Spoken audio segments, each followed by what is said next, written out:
In this example, we want to be able to calculate the height of the ball and the velocity of the ball at various values of time, and also we want to be able to do it for various starting conditions, being the initial position and the initial velocity.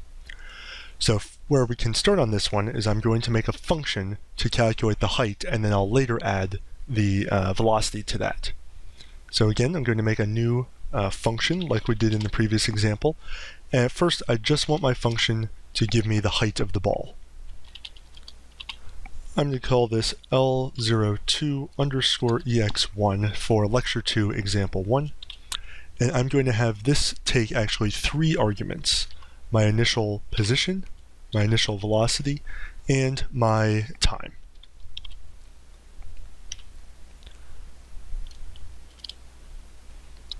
Alright, so in this example, to calculate the height, I'm going to say that my height is going to be x0 plus v0 times time minus 1/2 times 9.8 times t squared.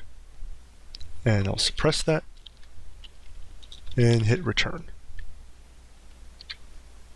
And I'll save this given the same name as my function. Alright, so let's just make sure this works first. So back to my main script here, I'm going to define h as L02 EX1 of, in this case, the value for x0 should be 10, v0 should be 15, and I'll just see for this example where it is after 2 seconds. So it says that at 2 seconds my height is going to be 20.4, and here everything is going to be measured in meters for my height. So I get 20.4 as my answer. A couple things to look at on this screen. MATLAB will automatically detect errors and alert you to them. Here you see we have this red underline like we would have in Word if we made a spelling error. Here it's detecting that we may have made an error in how we typed it. If we hover over the error, it says to terminate it with a semicolon, or else it's going to print it to the screen. In this case, I do want it to print it to the screen for right now, so I'm going to leave the semicolon off of there. So again, if I run this again, at 2 seconds, it tells me my height is 20.4.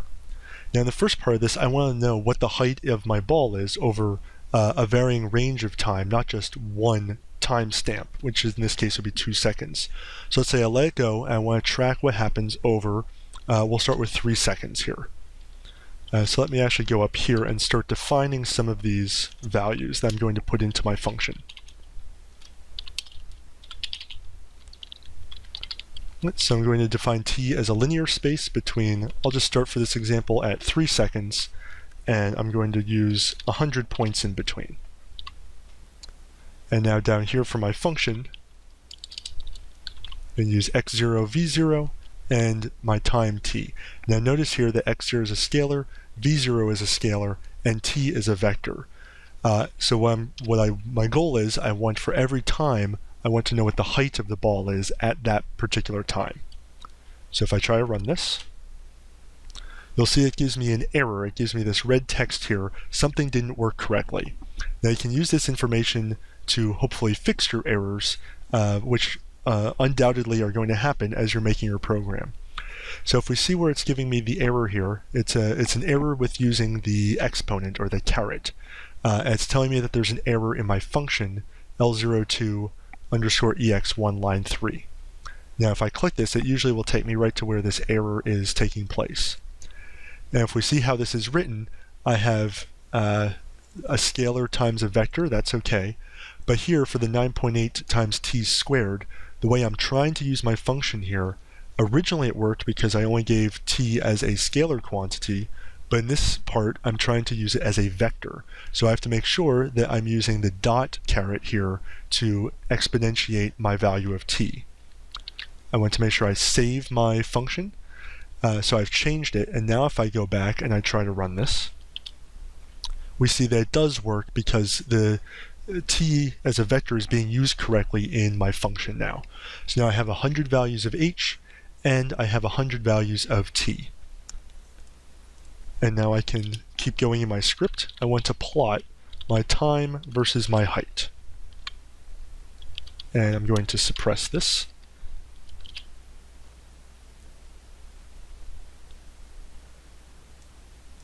Right, so if I rerun this, I want to actually run this for a little bit longer than 3 seconds so I can see when it's going to hit the ground. I'll run it for 3.5 seconds.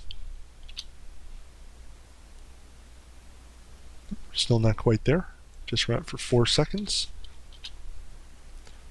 Right, so now we see that by 4 seconds it would have hit the ground again. I can put the grid on and see where it crosses 0 a little bit cleaner here. And just for good habit, I can give this X label time in seconds. And my vertical axis is going to be height. And that's going to be measured in meters. And if I rerun this cell, now we see my trajectory of my time, my height versus time. And let me make this a little bit different. Okay, put the black line in. And now we see what the trajectory is as a function of time from 0 seconds to 4 seconds. Now in this case it would go below the position 0, which at least for this graph is okay. So far my function is giving me the height of the ball if I give it the initial position, initial velocity, and the time or the times I want to calculate. But here I not only want the height of the ball at these times, I want what the velocity of the ball is at the times as well. So I can modify my function to give me not just the height, but the velocity. So I'm going to have two outputs, h and v. H being height, and now v being my velocity at all points in time that I specify. So going to my velocity definition, I'm going to take my initial velocity v naught minus 9.8 times t. And I'll save that. So now it's going to give me either a scalar value of h or a vector of h, as well as a scalar of v or a vector of t of v, depending on if t is a scalar or if t is a vector. So I save my function, go back to my script here, and now I have to go back to how I use this, because I'm not only wanting to save h, I also want to save v. So if I rerun this cell, so if I look at my workspace, I have values for h and I have values for v. But right now the way it's plotting, I'm only seeing what my height is. So just to display this, I want to see both what the height and the velocity are. For this example, I'll use a subplot. So I'll have 2 rows and 1 column. And we say I can see my height versus time.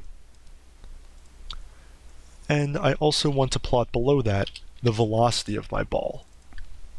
So instead of plotting h versus time, I'm going to plot the velocity v versus time.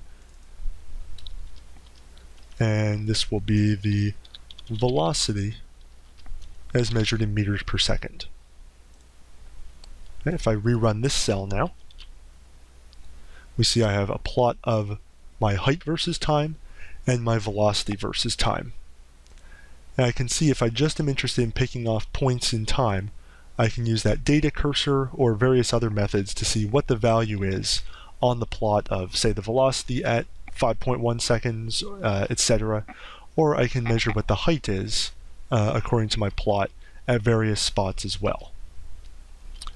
Now in this case I used 100 timestamps between 0 seconds and 4 seconds. I could increase that if I wanted to have a denser plot, but it'll look basically the same. If I use 500 steps in between, my plots look basically the same. But if I use the data cursor, there's a lot more density in the number of plot points I'm using. Again, to recap what we did in this example, let me go back to we made a function here. In the end, it takes 3 input arguments, x0, v0, and t, and in the end we had to output 2 outputs, our height and v.